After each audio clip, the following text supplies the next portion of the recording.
Right. So today we're going deep, really deep. Deeper than usual. Yeah, deeper than usual. We're talking about identity. Identity. Yeah. But more specifically, how is Black identity shaped, even today, Right. by historical events? Exactly. And to guide us through this, we've got a very powerful spoken word poem Yes. by 𝐂𝐚𝐤𝐲𝐿, A great artist. who, by the way, self-identifies as a Black nationalist, which is really interesting.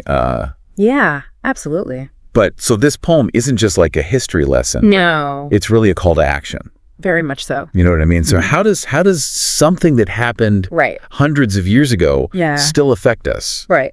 like today? It's a great question. And I think 𝐂𝐚 gets at this like really, really well by connecting these huge like forces of history, right? Yeah. Colonialism Yeah. with like very personal individual experiences of Black people. Yeah, and there's that one part that I found super interesting where they talk about skin bleaching, Yeah. you know? And I was thinking, like, psychologically, why? Why would someone feel the need to change their appearance Right. to fit in with To fit a standard. Yeah. to fit this standard that's been forced upon them? It really is heartbreaking when you think about it because it reveals that like desires, right? That like really deep desire to be accepted within a system that was really designed to exclude, Exactly. you know?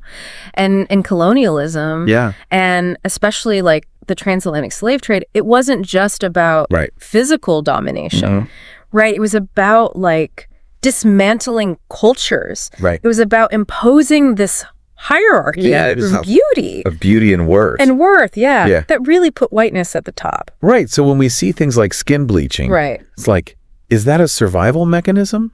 It's, in a way, I mean, it's a really complicated issue. Right. And there's lots of things that go into it. Sure. But it does speak to the power of these historical structures to shape even our most personal choices. Right.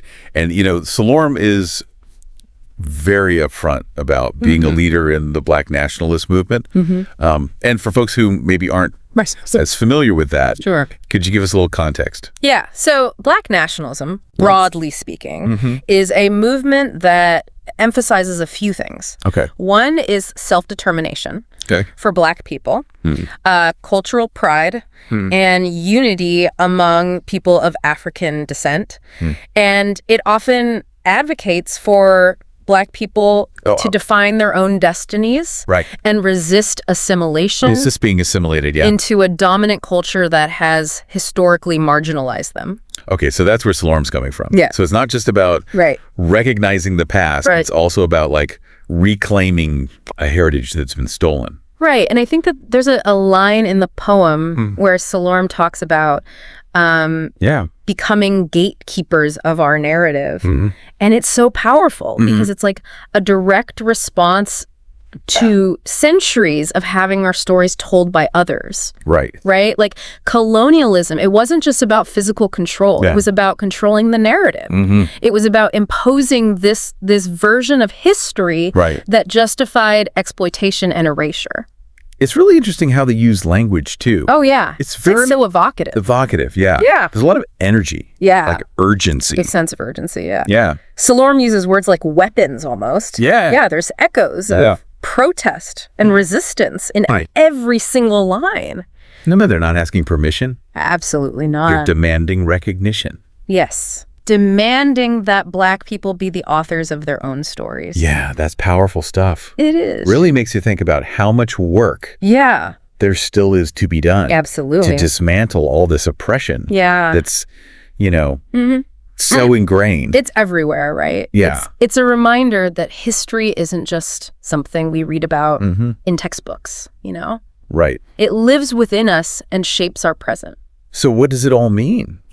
I mean, we've looked at how history impacts identity. Right. We've looked at internalized oppression. Yes. We've looked at reclaiming our heritage.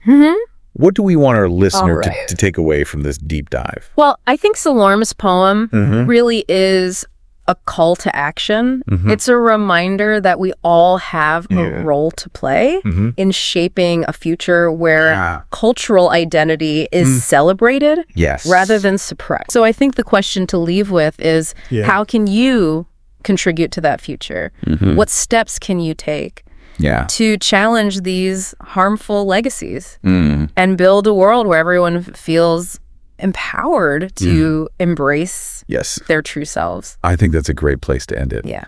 So thank you for joining us on this deep dive. Thank you. And we will see you next time. See you then.